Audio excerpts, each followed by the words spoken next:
This is Now Showing.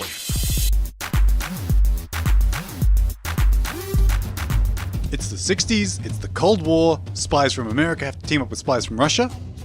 It's the man from U.N.C.L.E. When you hear something that sounds like a gunshot, drive.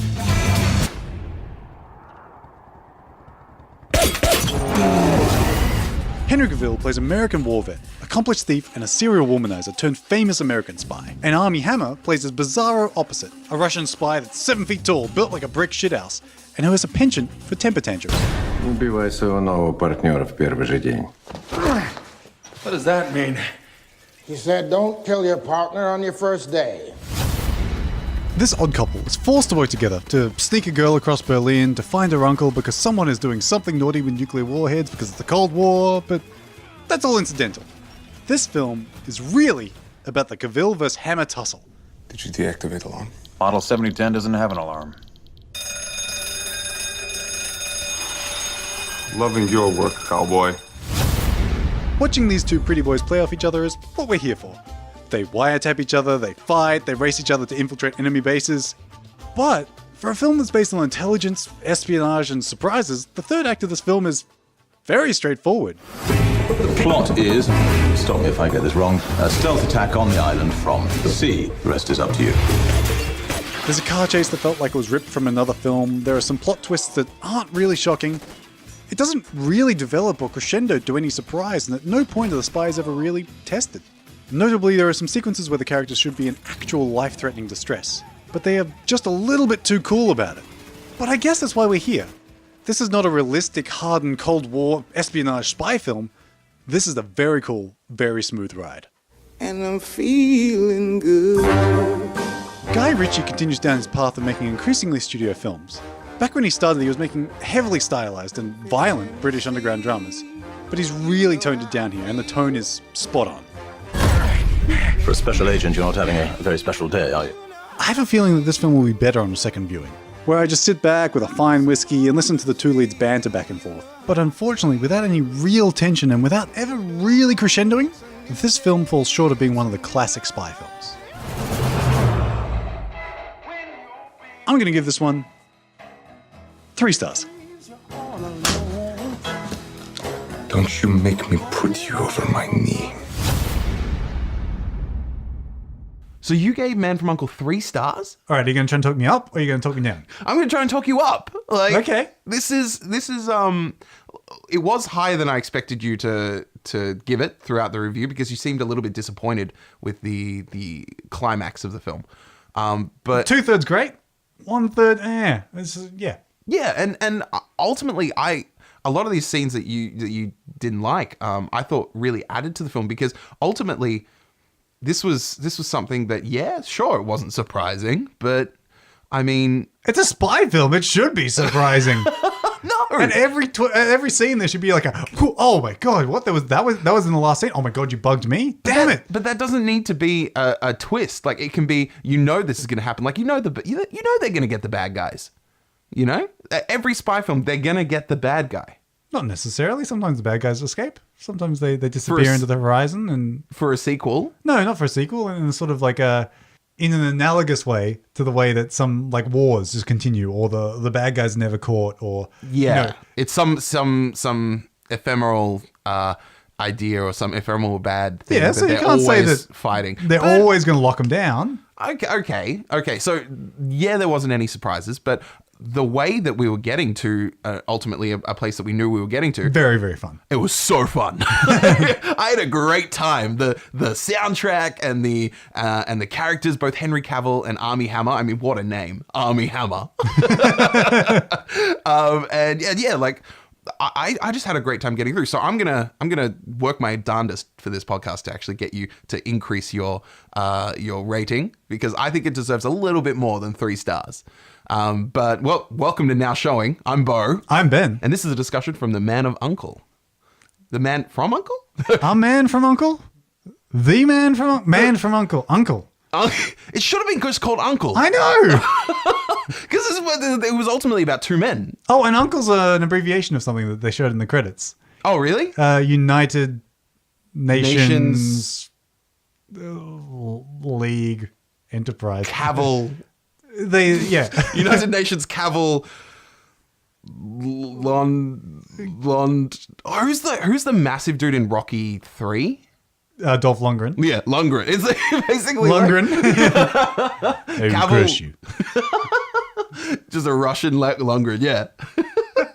That's basically who Armie Hammer is. He's like the recent, I was thinking that earlier. Yeah, He's the current day Dolph Lundgren. Yeah. You know, this is happening really early in the podcast series, but What's that? I'm actually going to agree with you, Benoit. You can't agree with me so soon. Argue with me about that. No, it's in terms of the way that it's set up, like it should be a series or a trilogy, or there should be some sort of follow-on from this film. And if there's not, it's going to be a bit of a letdown. Yeah, I totally agree with you with that, because at the same time, this film should have been a standalone, I think, in my eyes. I feel like they could have wrapped this up and really neatly tied it up, finished off the movie, and created this as this one-shot homage to spy films, to these classic one-up spy films that were so prevalent in the 70s and the 80s. And I think because they wanted to be like, oh, let's leave our options open. Let's make it so that we could, if we wanted to, make a few more films to follow on from this. Let's see how we go, and we'll leave it open. And if it comes along, then it comes along. If not, we'll leave it at this. And I really hope they don't leave it at this, because I really enjoyed the film.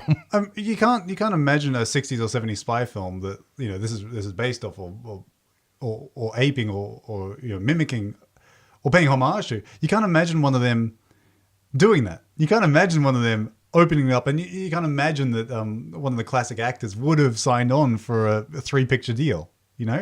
They've clearly got this as a new property, and they want to make The Man from U.N.C.L.E. and The Man from U.N.C.L.E. 3, and they set it up so badly in those last couple of scenes. But you just can't imagine them doing that in the classic days. Yeah, I totally understand. I think what you're trying to say is that there's been an evolution of the movie and filmmaking industry from that era, where they don't make standalones. It just doesn't happen anymore. It's not that they don't make standalones. It's that when you have a sequel, it's sort of off the back of the success of the first one, whereas now. And this is off the back of the series. But now it doesn't matter what the success is of the first one. They've already signed on for another 2. Prime example, our podcast last week, Fantastic Four. Yeah, which there's a freaking sequel coming out. What? They signed on for the sequel before the first one was even made or released or anything like that. But it makes me wonder, like, at the end of this film, I wanted more. It's what I said about Fantastic Four last week. I said I wanted there to be more film in there. This one, I just wanted it to keep going. It was a tight film. Was it about an hour and 45? I'll look up the length. But I wanted more. I wanted another half an hour. I wanted the final act. That sort of tied everything up. An actual Cavill versus Armie Hammer fight. At the very end there. But it didn't happen. It didn't wrap it up. Why did you want a fight between Cavill and Hammer? Like, what or that was what the whole film was about. It was like the tussle between them.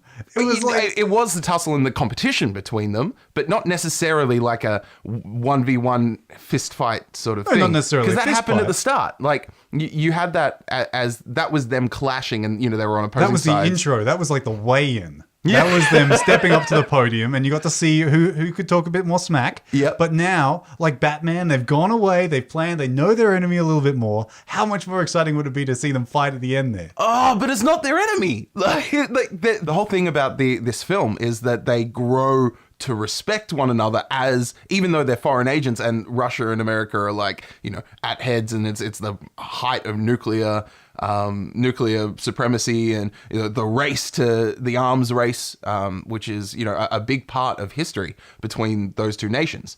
They respect each other so much that they throw that all aside, and they're sort of buddy at the end there. Exactly, and that's that. I appreciated that. I thought that was okay not to have that sort of big battle between the two. However, it felt like they didn't have that battle. Like, okay, so at the end there, they're setting it up. they're about to fight. It's in the hotel room.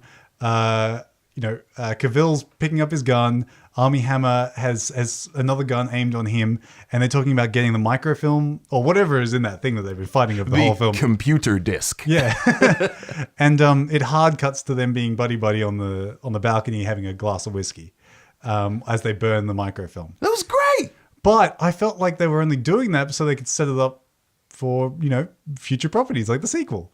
And they're setting them up as the triumvirate, the team. But imagine they weren't going to do that. You can tell that fight's going to come up in the second or third one where they actually, everything drops. They drop all pretext and they actually hate each other, and they end up fighting. Imagine if that stuff was at the end of this film. It would be a standalone. You know what I mean? I know what you're saying. It is about the friendship between the two of them, but not at the expense of going, but you'll get to see that in the later films. See what in the later films? The fights between them, the actual conflict between the two. But the conflict between them was the whole movie. And then it came to a resolution at the end. They were working together. They were told by their superiors to work together for the whole film. I feel like I feel like we've seen so many superhero and action films in the last 3-4 years. Oh yeah. I want to see Henry Cavill versus Armie Hammer, Dawn of Justice. Yeah, that's what I want to see. See, there you go. I feel like we've come to expect these huge, big, face-off, action-packed things at the end. I want to see Batman and the Joker face off at the end. I want to see the Avengers and Ultron face off at the end. Why is it necessary to have it in every film, especially something that's more about subtlety and espionage and stuff like that? Why do you need that ultimate build-up fight at the end? No, I don't mean a full-on fisticuff fight, gun shootout. I mean more them sitting either side of the table, and you can tell that the tensions are high. You could tell that was the entire hotel scene. Yeah, but that scene was like 30 seconds long, and it was undermined right away by going to the next scene. Yeah. I feel like if they sat down, they poured each other a cup of tea or a whiskey, and they sat there discussing stuff, more like, I'm not sure if you've seen it, the recent episodes of True Detective, season 2, there are some moments where the bad guy and the good guy meet, and they both have guns trained on each other, but they just have a civilized discussion. And it's it's a tense 5 or 10 minute scene where if one of them says just the wrong thing or says the wrong thing in the wrong way, they're going to blow the other one away and it'll turn into a gunfight. Okay. And it never actually evolves. You know what I mean? I wanted a bit more length there, a bit more tension between the two of them. Yes. That pressure and that sort of, if one of them makes one wrong move, there's going to be bullets flying. That actually was happening, but as you said, it's only a 30-second 1 minute scene, so it is very, very short. It's not an extended sort of thing, and I feel like it's another example of where the style overtook the drama of the film. In the middle, like the torture scene, that was a moment where I was like, oh shit, this just got real, this got dark. And I thought it was suddenly turning from a film you could see with your grandma to something legitimately terrifying and horrific and warlike. But then it goes all cutesy again, right in the middle of it. It wasn't cutesy. So the setup is that there's a torture sequence. Henry Cavill is strapped in, he's being electrocuted, and the guy's telling him about and the torturer is telling him about all the stuff that he's going to do to him. Well, because he's like the famous torturer of the Nazi, or of the World War, yeah. No, it was the World War, and now it's the Cold War, and he's using his skills, yeah. Yeah. So he's just had all these alliance troops that have that have come into his grasp, and he's got pages upon pages of all the terrible things that he's done in black and white, and he's just like, this page is all for you. And you can see Henry Cavill's facade break a little bit. He starts to sweat. He's worried. He's nervous. And that's where, the film's getting going. And I was on the edge of my seat. But then suddenly Armie Hammer's standing in the background there, and Cavill's facade goes back up, and he's like, oh, I'm so glad to see you. And the two of them have a sort of Ocean's 11 style dialogue backwards and forwards whilst one of them is almost about to be tortured. And it sort of, for me, took all the drama out of it. It took all the tension and took it from being a legitimate Cold War film or, legitimate spy film to, a bit more Ocean's 11-y. I like to think that they purposely did that so that they didn't lose sight of what this film was about. It's not about all the shit that's happening to Henry Cavill and all the shit that's happening to Hammer, or their character names Solo and Ilya. It's not about all the shit that's happening to them. It's about their relationship, and it's about what each of them is doing to support the other one in this partnership, and how they're sort of assisting each other while also being on opposing sides, which I think was just when Cavill, like you said that his facade broke and he was starting to sweat. For a second, his facade broke for a moment. I know, and that was enough, because then you were just like, he's legitimately terrified right now. He's legitimately out of options, and he's got nothing. He has nothing in front of him except for this torture that's inevitably going to come. And then Ilya steps in to save him, and that is a big moment. Like, it's not that it went cutesy. It's a moment where Ilya has 100% supported Solo, and that was previously reciprocated because Solo saved Ilya early, like not that long ago. Once again, another scene where it's supposed to be tense and dramatic, but are you referring to when he's about to drown? Yeah. So Ilya's fighting off a bunch of bad guys in a boat, and he's shooting them, and he's running around, and he's being chased horribly. Somehow Cavill gets out of it. He climbs into a truck. He finds a great glass of whiskey, or was it wine, and a sandwich. Starts eating it very calmly. So good. Whilst watching Ilya be chased. Eventually his boat explodes, and he starts to sink, and he's drowning. And eventually Cavill's like, "All right, maybe I should go in and save him." Yeah. And dives in and swims down and brings him up and resuscitates him. It's like, "You okay?" "Yeah, I'm okay." Yeah, it was that, because one stray bullet, and he would have one shard from the exploding boat hitting him, and he would have been dead. Oh, sorry if realism came in the way of this incredibly stylized and artistic espionage film. Yeah, that's what I reckon. I reckon the style took it over a little bit. Yeah, I'm cool with it being more stylized in the beginning and less dramatic in the beginning, but I just wanted to go a little bit more real as it gets later on in the piece. Why? A really good example. Why did you want the film to become something that it's not? Because it became a little bit dragging. It just when they're so cutesy and there's no drama throughout the whole thing, it's a bit like, oh, okay, I know how they're going to respond to this scene now. Yeah. One scene that I kept thinking about was a Casino Royale. Mm-hmm. You know the torture scenes later in that? Yeah. How Bond has been so cool and he's been in charge of absolutely everything. At what point? But again, I feel like you're trying to make this film something that it's not, because Casino Royale was incredibly real and non-stylized from the get-go. It wasn't a change in pace. It was this is how the film is supposed to be. What did you think of Cavill and Armie Hammer as the spies? I loved both of them. So I really enjoyed the Cavill character. I wasn't expecting Henry Cavill's character to be so flawed and so interesting, but he was. And then you had Armie Hammer's Russian accent, which actually was pretty decent.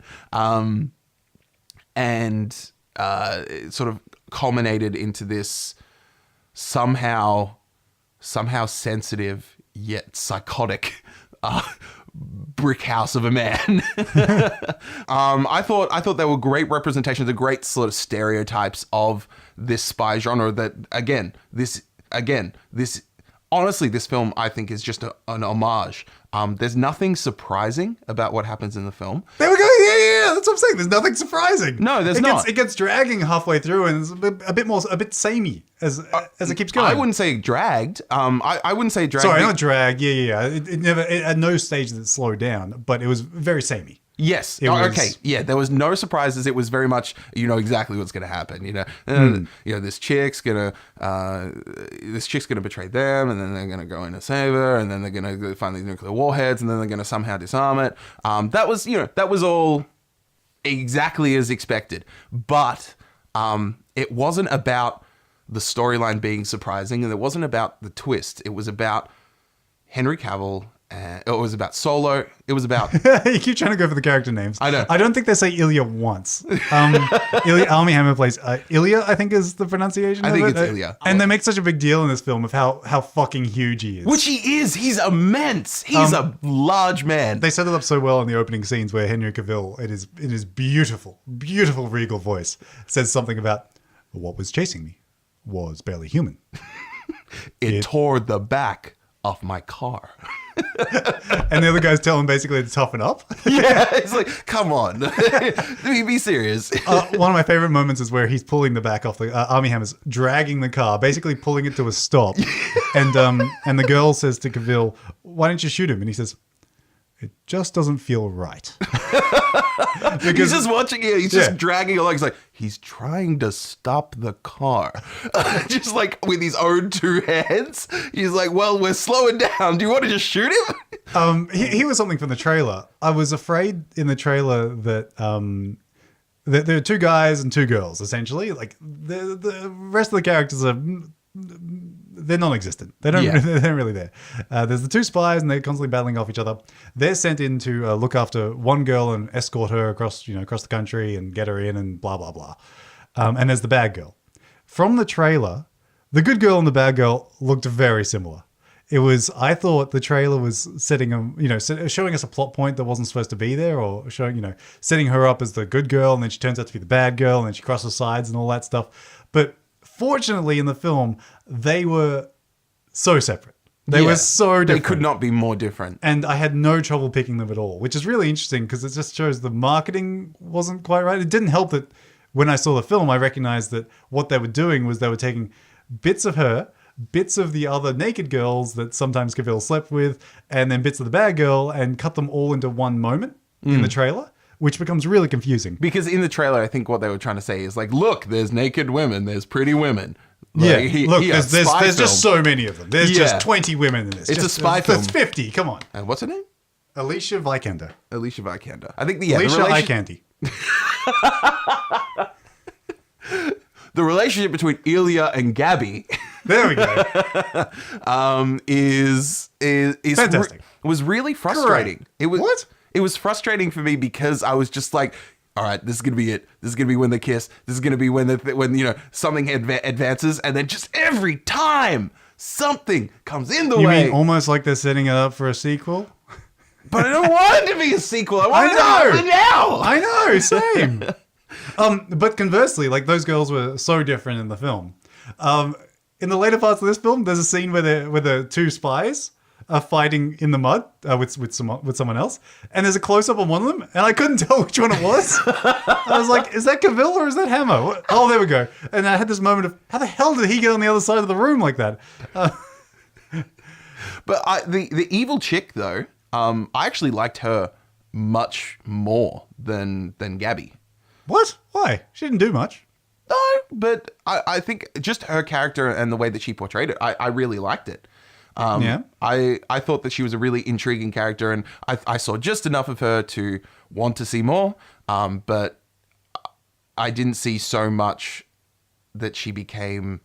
Bond villainy. Yeah, exactly. Where it was just overdone and became a stereotype. Yeah, actually, from the trailer, it made it seem like it was going to be intercut between them. It felt like you were going to see a bit of the spies and then a bit of the bad guy, a bit of the spies, a bit of the bad guy, but fortunately, it didn't do that. The amount of bad guy mission planning and plotting to take over the world that you see is very minimal and very late. It's on point. It's just like bam, bam, bam, done. We're going to go back to the stars of the show, Hammer and Cavill.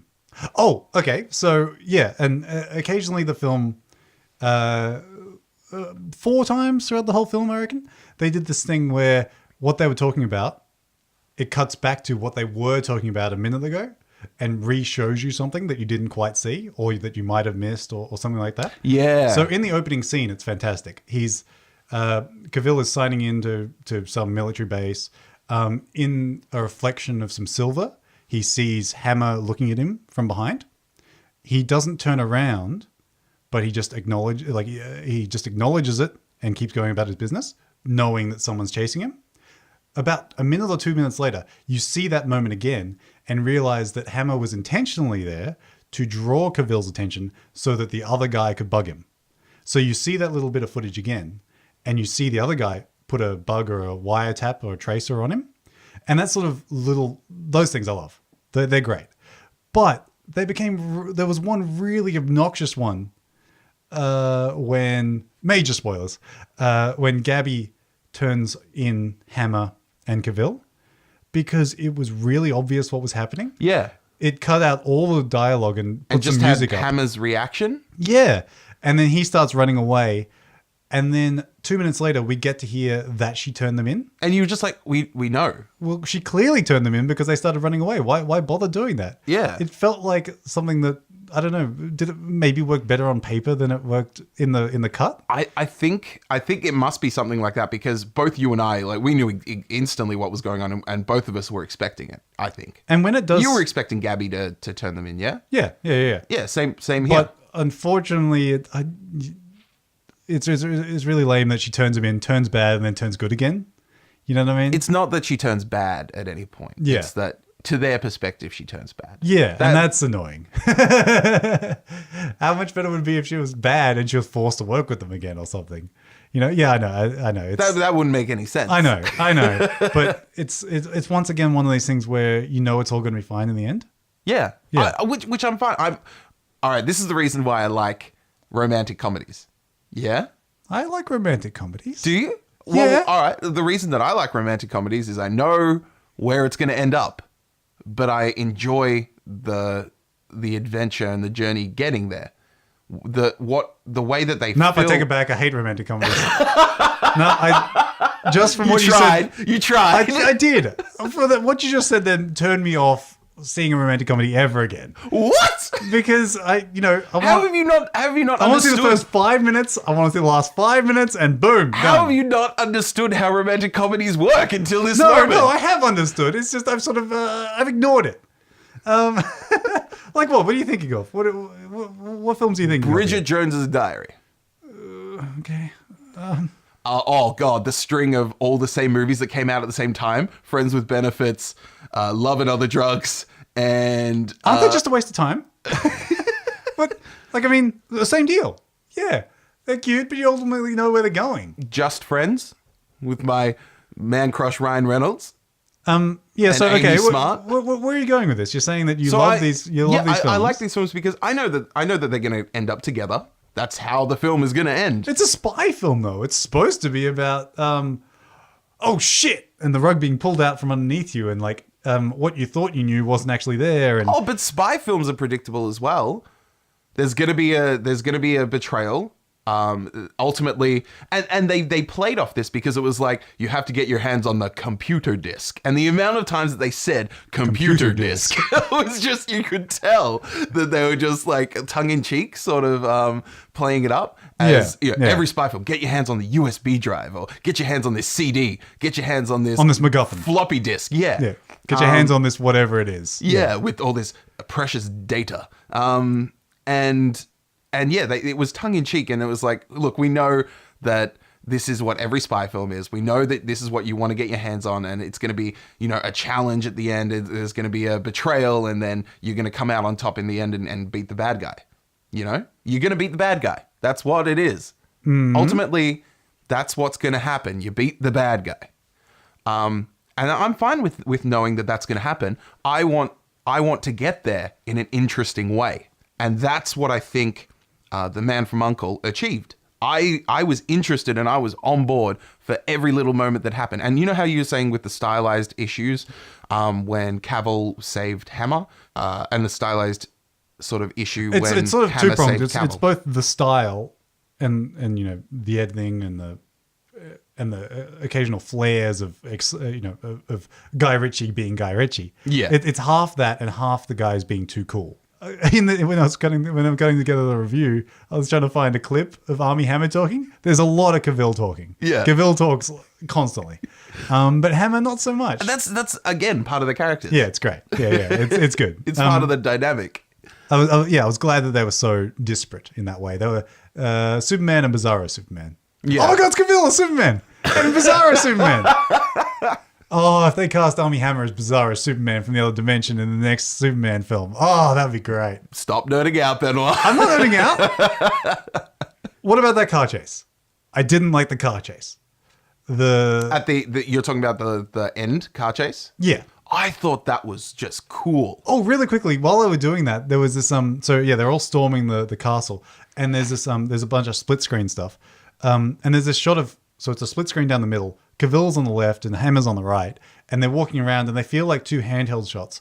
And they pan, both cameras pan, one pans to the right, one camera pans to the left, and they merge together, and they're suddenly in the one shot, and then the camera continues as the split screen disappears. I gotta figure out how they do that. I wonder if it's a motion controlled camera that does the second bit of the movement exactly the same, and they comp them together. And then it goes back and it does the left bit and it does the right bit. This is part of It was subtle, like if you weren't watching for it, but when you see it, you're like, what? How'd that happen? Which is pretty cool. There's a few of them. This is a part of like your and my difference in how we watch films is that like we both work with films. Like you're a camera operator, I'm a sound guy. And so I think as part of that, we naturally look at different aspects of the film. Well, see, now I've just admitted I don't know how they did one bit, and I'm like, no, now I sound like a complete fucking idiot. No, just because you didn't know how they did something. Like, no, but that's what you were looking at. I didn't notice that at all. I didn't see that at all. But for me, you and I saw this in Dolby Atmos. And they had this little Dolby Atmos tag, the sting at the beginning. It was like... Anyway, it's like 20.7 surround sound. It's got speakers everywhere. They're all on the ceiling, and it's like shot lasers at us, and they came from all around. It sounded great. I looked over at Benoit because like every time I go to Atmos, I'm like, oh, I forget how good it is. And I'm like, oh yes, Atmos, yes. I've only seen it once before, and it was at a test screening where they showed it. Yeah. And then I look over at Benoit, and Benoit's just got this like childlike glee on his face as he's like watching, like listening to everything go around the cinema. And then unfortunately the opening of the film starts. It's all like trebly and like on a radio, and I was like, oh, yeah, because it was like supposed to be like but condensed in the middle. And it was still made in Atmos though. So like as the music built, it started to build up around in the surround sound, and and I really appreciated that. And just from the get go, that music and the sound design of this entire film was just, I was 100% on board and I loved it. And that helped immerse me and really get me on board with the storyline progression. Sure, nothing was surprising, but every scene was so tight, was so fun. And just the energy stemmed from those Guy Ritchie little quirks with Guy Ritchie really did pay attention to sound just as much as he did film. And I really respect him for that. There was a lot of flautists too. Every scene had a flautist in the background, just going nuts as they're climbing over a wall and infiltrating someone. I don't dare make the flute sound now. the flute sound. But it's like they just let this flautist loose on this film. It sounds exactly like my laser sound. Damn it! Oh, I can beg you to cut that bit out, but that's staying in there. Yeah. Damn it. That car chase. We went way off tangents. But the car chase in there. Yeah. So there was the split screens that came together. They've gone onto the island. There's a bunch of bad guys. They've killed dozens of nameless enemies. This was an underplayed scene because what I was expecting was that, you know, you had all this split screen just to like jam through this really quick storming an entry from the British intelligence. And then they'd be like, they're not here. And then cut to them being somewhere else. And they've got the wrong intel or something. That didn't quite happen, but they, you know, when they stormed the base, they'd already left. Cavill is looking at a camera and he sees them jump in a Jeep and drive off. Mainly, they see Gabby there. And that's who they're there. They're both there to save because Cavill just thinks Gabby's a cool gal, and Hammer basically has unknown Russian unfamiliar feelings for Gabby. He doesn't quite know how to deal with. Is it love? I know what an erection feels like. He's like, I only feel hunger and hate. This love is unfamiliar. Anyway, they hop in the dune buggies, and there's this really weird moment where Cavill unveils the dune buggy. He's like, "Oh yeah," and then looks to the right, and then unveils another one. There's a bigger dune buggy. Good setup, great. Yeah. And they're chasing him, and then now we've got this car chase. So it's like a. You also got Hammer on a like trail bike. Yeah. And dune buggy's going through mud, and the Jeep can go through deeper water, so the dune buggy has to go around and chase them up. that was a great moment. It was really great. The Jeep Yeah. just went straight into this water all the way up to like the actors' necks. Yeah, and poor Eye Candy, you could see her be like, "This sucks," and she's being shaken around, like neck deep in mud. Yeah, neck deep in mud water, and then they come out the other side. I thought that was a really great scene, and it was somehow stylistically real. I don't understand. I've never experienced that before in a film. That was new to me. What? The way that it was shot was so beautiful. All the landscape was just pristine. It was gorgeous. And the chase scene with the dune buggy as well was just, I loved it. Okay. And I liked all that stuff up to there. It's after that the cars crash and they get sort of into a mud wrestle with the bad guy. I didn't even know who he was. He was like the husband of the bad chick. Yeah, like he wasn't set up as a bad guy. He wasn't a spy in his own right. There's no way anyone could take on Armie Hammer, let alone essentially bad guy number 17. But for some reason, two spies and the lead girl have a huge trouble with it. And it seems like a bit contrived that everyone's fucking struggling at the end here. And yeah. So that was my okay. The chase scene itself true. was actually pretty cool, and the dune buggy was good, if a little out of place, I thought. Yeah, I will admit that it did seem like it shouldn't be part of this film. I wasn't expecting it to be part of this film, and that's what it was. It was a pleasant surprise for me. But yeah, the ending was a little bit contrived, and the whole face-off mud wrestle thing at the end. Again, stylized, really pretty, but you can see what they're trying to do. They're trying to make it like, the fisticuff that we were talking about before, the final like de-evolution of they're no longer in suits. They're now as far away from that as possible. They're now fighting in mud in the rain. But I just thought without the bad guy being that strong or important, it didn't really matter. But it was a very violent way to end. The three baddies in this film. Who's the third one? Oh, the torturer. Oh, yeah. All three of the baddies came to a really violent end. Surprisingly so, because this is very... the torturer's end was good. The thing about it was the stylistic way that this was shot and the stylistic way that it was presented didn't. You were saying stylistic so much, I've lost all context of what it means. I'm gonna redo that. Let's use some different. Leave words. it in there. It's staying in there. We do some mild editing to these podcasts because we sit here for like 12 hours. Yeah. We don't want to extend you to all that. So it's the way that it's shot is. And the way that it's edited together doesn't seem like it's going to be a particularly adult film. You think that it's something grandma friendly, not quite grandma friendly, but like you would say that Ocean's 11 was wasn't very violent. It's very accessible to everyone. Yet it still retains that espionage aspect to it and the action that you come to expect from some sort of heist style spy film. This goes one step further, and the demise of the three bad guys is incredibly violent. You have the torturer who then gets stuck, like strapped to his own torture machine, and as Cavill accidentally and Hammer, fried, as Cavill and Hammer are having like this really low-key conversation about like what do we do with him? I mean, he's gonna get free, he's gonna make a deal because he just wants to talk. Just give me a second to think. And in the background there's just flames going up as he's frying and being set on fire. You're just like, holy shit. Wow. So the torturer burns to death, which is like one of the most horrible ways to go. And then you have the What, do you have a list of the horrible ways to go? Yeah, like burning to death is number one. Okay. Have you not thought about how you would want to die?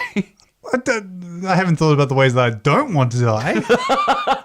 Well, drowning and being burnt to death are the two of the worst for me. Okay. But Yeah, and so you have. We just got really morbid there for a second. This podcast took a turn. Yeah. And then you have It was grandma friendly for a minute there. And then you have the bad guy number 17, as you put it. Yeah. The husband of the bad chick. Really, he's supposed to be just this philanthropist, playboy sort of dude who's not really that into it. He's just sort of going along because He the same guy that was the race car driver? Yeah. Yeah. Okay. Right. Yeah. So he got stabbed. In that gritty mud filled wrestling scene. But finally, the chick, the main baddie, whom I loved, I thought that she was great. She just gets exploded, and you see it hit, and she looks up to the camera coming down, and it's just like. But then you see it from a distance. It's not like. Oh, there was a grenade earlier on where someone exploded, wasn't there? That was great. Yeah. Could have done that with her. Blood. It wasn't that violent. It wasn't that violent, but the demise of the three characters was surprisingly so. Well, here's the make or break. Yeah. As a Bond lover. Yep. Yeah. And, we're seeing a stint of spy films come out. And, there was the trailer for Spectre before this, and I lost my shit. It looked great. How does this compare? It's different. It is different. It's not. I wouldn't say that this is like a Bond. Oh, hang on. This is it's like a bastard child, I reckon, of Craig David, of Craig David Bond meets Ocean's 11/13. It's a weird bastard child of those two, is what I feel like this film is. Oh, maybe there's some aspects of Ocean's 11. There we go. Charlie's Angels and Ocean's 11. Which Charlie's Angels? What are you talking about? Not the McGee films, are you? Or are you talking about the old serial TV show? Both? What? They're completely different. No, Completely different. think like the setting of the original TV show, and then add in the action scenes and style of the two films. But I really do hope that it does much better at the box office than it probably will, because it deserves it. It's a great film. And I would say watch this over probably anything else that's out at the cinemas right now. Wow. Like, what else is out at the cinemas right now that you would watch instead of Man from U.N.C.L.E? I haven't seen Mission Impossible yet.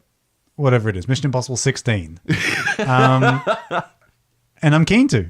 Yeah. I'm quite keen to see that. I loved 1. I loved 3.